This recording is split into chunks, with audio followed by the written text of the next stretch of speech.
Consumer prices, as economists like to say, are sticky. In particular, core consumer prices. In particular, the core consumer prices that Federal Reserve officials try to use in which to judge the health and strength of the economy.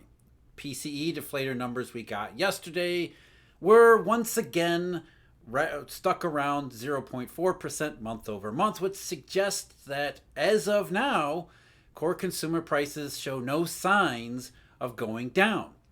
Nor should we expect them to go down until the Eurodollar system actually breaks the back of inflation. Not rate hikes, but the monetary system. Deflationary money becomes enough of a deflationary economy that consumer prices, core consumer prices in particular, suddenly shift.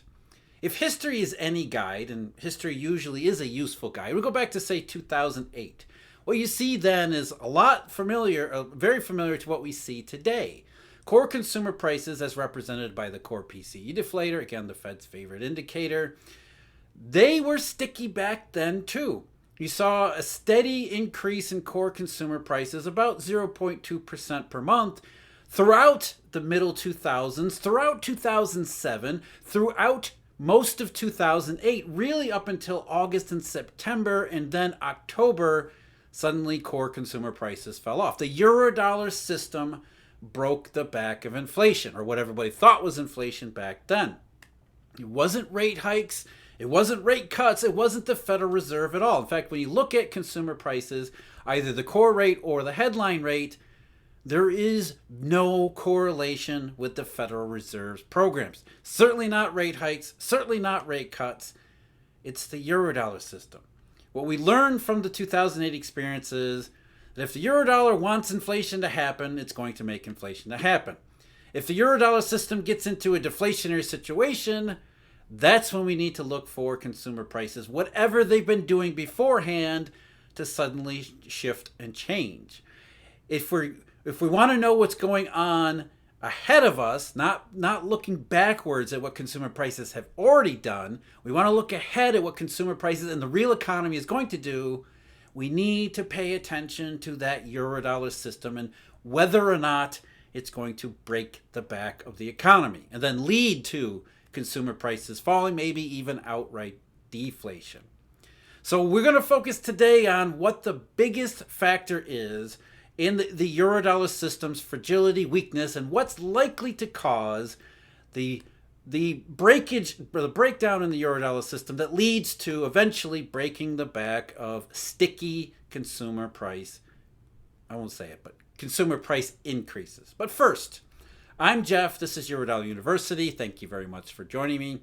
If you're interested, talking about all this Eurodollar stuff, Collateral, which, spoiler alert, that's what we're going to get into today. Got all the information available for you. Memberships, exclusive video content, weekly recaps, Q&A, presentations, as well as classroom videos, and the basics about all of these things. Memberships at Eurodollar University. Research subscriptions are available. One at Eurodollar University 2, the daily deep dive analysis where we dive deep into these topics, as well as a daily briefing I contribute over at marketsinsiderpro.com. Check those out if you're interested. All the information on all of it, membership and research subscriptions, eurodollar.university. So we look at what's going on in the banking system here. Forget about the PCE deflator. Again, that's looking backwards. That's looking at what already happened. We want to know what's coming. What should we expect about consumer prices moving forward? Markets have told us all along that we're going to see the Eurodollar system, the monetary system, the real monetary system become weak to the point that eventually something is going to break. And thus far, the something that's going to break has looked a lot like the bank crisis. Silicon Valley Bank, First Republic, Signature, Credit Suisse. Let's not forget about Credit Suisse, because we're going to come back to the global part of this in a little bit. But essentially, we have all the symptoms of a Eurodollar monetary system that are breaking down. But what does that actually mean? I talk about this all the time, deflationary money, the interruption in the circulation of flow. That's not rate hikes. The rate hikes at most have rejiggered the system a little bit, where money has flowed, deposits have flowed out from especially U.S. regional banks and other banks around the rest of the world to, in many cases, non-banks like money market funds. But that's not interesting. That's not the whole story. That's not even half of the story. Because if we think about through history, money market funds have been nothing more than an engine of recirculation of monetary resources throughout the global economy, throughout the global monetary system, therefore the global economy. We saw this in the late 1970s, early 1980s. Paul Volcker's Fed, the entire myth of the Fed, was predicated on the idea that the Fed was going to make bank reserves expensive by constricting their level. Sound familiar? And what did banks do? They responded by incentivizing customer deposits to go to money market funds. They were actively courting money market funds and actively incentivizing depositors to go there so that they wouldn't have to pay higher federal funds costs, because the higher the level of deposits, regulations required higher levels of reserves, which meant either cash in a vault or the Fed's bank reserves. So banks said, if the Fed's going to make bank reserves expensive, then we won't create deposits. We'll move those deposits to a money market fund, but then we don't just lose those deposits like banks are doing now. We borrow those funds back from the money market funds in wholesale markets, so long as we have the collateral to do so. So what I'm saying is, back in the 1970s and 80s, the real inflation of the last part of the Great Inflation, banks actively used money market funds to circumvent the Fed's reserve requirement plans. And they did so knowing that they could borrow the funds back as the deposits shifted away from them. Why isn't that happening now? Because deposit flight really began in the early part of 2022. Some of it shifted to money market funds, some of it shifted to banks who are more willing and better prepared to pay higher rates. But either way, we have this open question about deflationary money. What is stopping the circulation of money? If deposits are flowing to money market funds, if deposits are flowing to larger banks, why aren't they being relent back to the banks that are losing these deposits, keeping them at least afloat? The answer has always been repo and collateral, these wholesale markets. But repo isn't a single marketplace either. None of these things are. We're led to believe that money is very simple and easy, that there's one monetary system, which the Federal Reserve sits right in the middle of it and controls everything easy with the levers of all the tools in its toolkits, when that's not the case. Repo, money markets, all of these things are and can be highly fragmented. So working backward here, the idea is that deposits have left these troubled institutions, or they become troubled because deposits left, and then they haven't been able to refund their liabilities in these wholesale markets. Can we find evidence for all of these parts of the theory, or at least the major parts of our theory here? Deposits migrate, they go to money market funds, therefore they become available in repo, and then something happens to block banks from being able to recirculate or reborrow those funds back in wholesale. From the first part, the deposit migration, we know that's happened because we've got the statistics on that, the H8 data, as well as individual bank numbers. We know the funds have gone into money market funds because we've got statistics on money market funds. But how about making them re-available in repo? And we know money market funds have preferred to just stick funds in the reverse repo at the Federal Reserve, which is basically the same thing. And it's basically money market funds already telling us they want only safety. But we do see a lot more funds had become available, in particular this year, in things like tri-party repo. The Federal Reserve Bank of New York keeps statistics. In fact, this is the calculations that go into SOFR on things like tri-party repo, or what they call broad general collateral repo. And if we look at those statistics, specifically the volume data, what we see is that volume was relatively stable and constant, with a few minor ups and downs along the way throughout 2022 as the deposit migration really started to kick in. But then this year, right from the beginning, long before we even got to Silicon Valley Bank, suddenly repo volumes, at least what we can see here of broad general collateral repo, this is really mostly tri-party, suddenly beginning this year, there's more funds available in the repo market. So that's evidence for us that this part of the theory is happening. It was, according to the Federal Reserve Bank of New York, it's about 380 billion volume at the end of last year.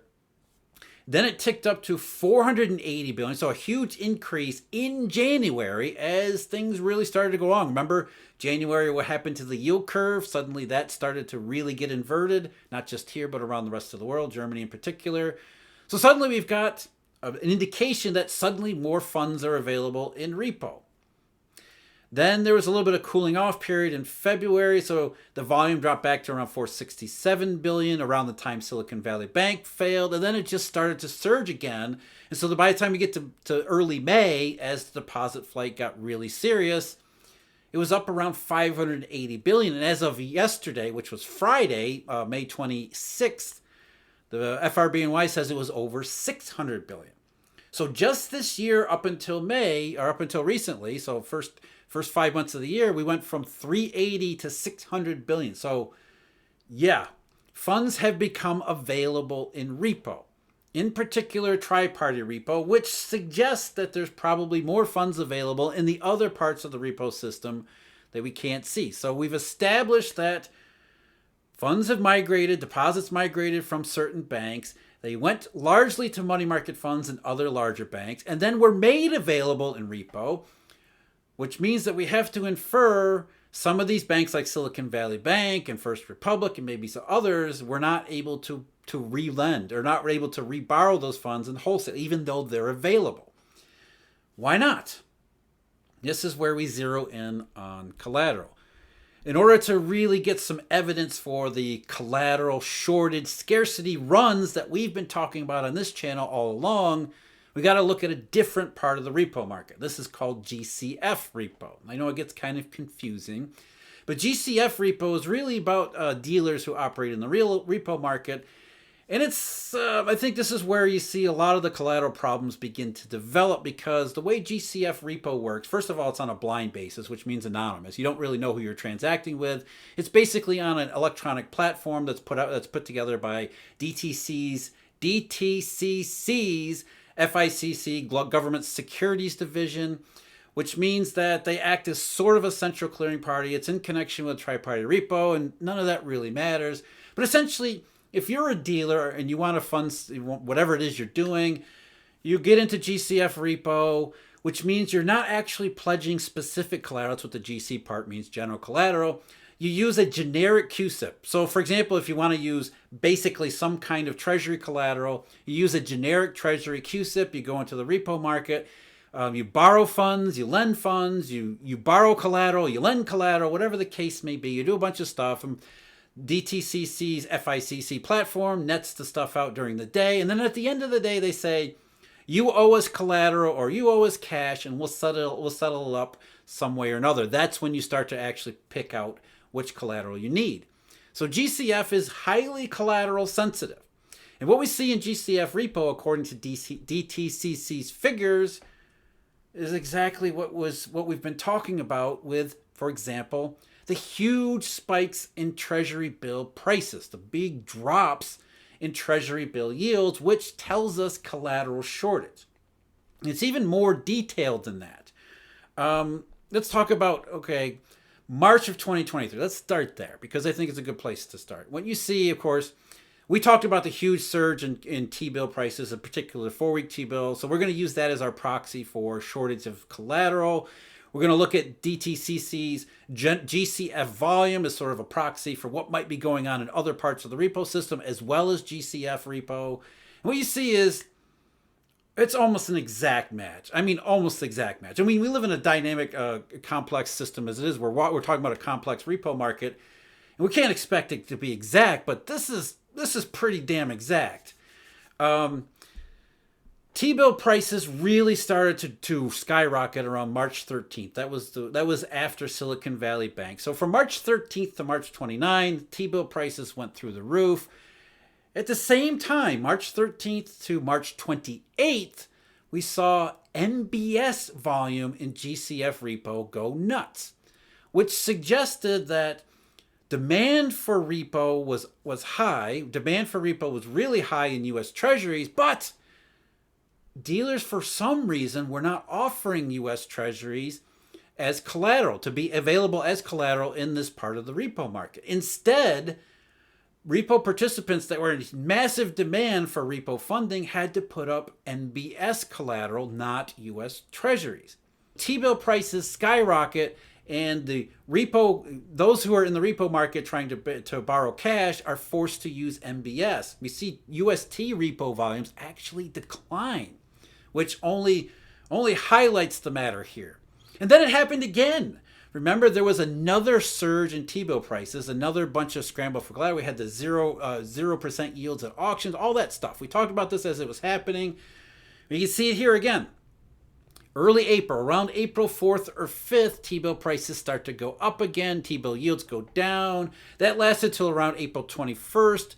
And again, we see this weird thing where UST volume, so GCF repo volumes using UST collateral, that stays down, goes down more. And MBS repo volume goes up. So demand for collateral, demand for repo, that's only being met by MBS securities. Huge shortfall in UST collateral. Why? That's the question we're going to get into. Again, we'll get into that later. It suggests that dealers are hoarding T-bills and U.S. Treasury collateral. That's at the very least. And this is not the only time it's happened. We go back in the GCF volume numbers. We go back in the T-bill prices. And again, they're near exactly synchronized. I'll talk briefly. September. Remember September? That wasn't about gilts. That wasn't even about Europe. That was a collateral problem, as I said at the time and afterwards. So again, we see T-bill prices start to go up. T-bill rates go down September 15th to around October 12th. This time we do see UST repo volume go up as well as MBS repo volume when September 19th to around October 11th. Again, almost an exact match. And then it happened yet again in December into January. So from mid-December, mid to late December, T-bill prices start to get really high again, and we see another spike up in repo volume. What that tells us is that in September as well as December into January, so September, October, and again in January, December, January, demand for repo funding goes up, which is not a good sign. At the same time, demand for obviously collateral goes up, but dealers in the monetary system and the collateral system were able to meet that demand. At higher prices, it wasn't easy, but at least dealers were willing to supply collateral at the higher prices, which is supposed to happen. The difference in March is the dealers were not willing, for whatever reason, they were not willing to supply U.S. Treasury collateral. That was the big thing, and that's why you saw T-bill prices go way up and T-bill yields go way down. It wasn't the debt ceiling. It was a collateral shortage. So big picture. Deflationary money becomes deflationary economy, and that's the moment in which consumer prices, the back of inflation, gets broken. And what we see here is a series, and it actually goes back further into March and then, of course, June into July of 2022. We see this increasing and escalating series of collateral problems that rise and rise and rise. Is it done with? Is it over with? No, it's the typical crisis pattern where you have something happens, it causes a little bit of a trouble, and then everything seems quiet for a while. Then something else happens, and it makes even more trouble, and then it goes quiet for a while. Then another thing happens, and it creates even more trouble, and it continues to escalate, but not in a straight line, not all at once. Back and forth, until finally it goes too far. And the goes too far is exactly what the markets are telling us. Less so recently, but that's back and forth too. The markets are still sure about deflationary money, that it's going to happen at some point, and maybe it's the next surge in demand for Treasury collateral, the next wave of deposit outflows and migration, in which the monetary system is not able to reconnect those things and recirculate funds because of this collateral problem that remains as bad and as serious, even if it's not as acute right now as it was just a few weeks ago. I'm Jeff. This is Eurodollar University. Thank you very much for joining me. As always, huge thank you, Eurodollar University research subscribers, Markets Insider Pro research subscribers, and of course, all our Eurodollar University members. My sincere thank you. Until next time, take care.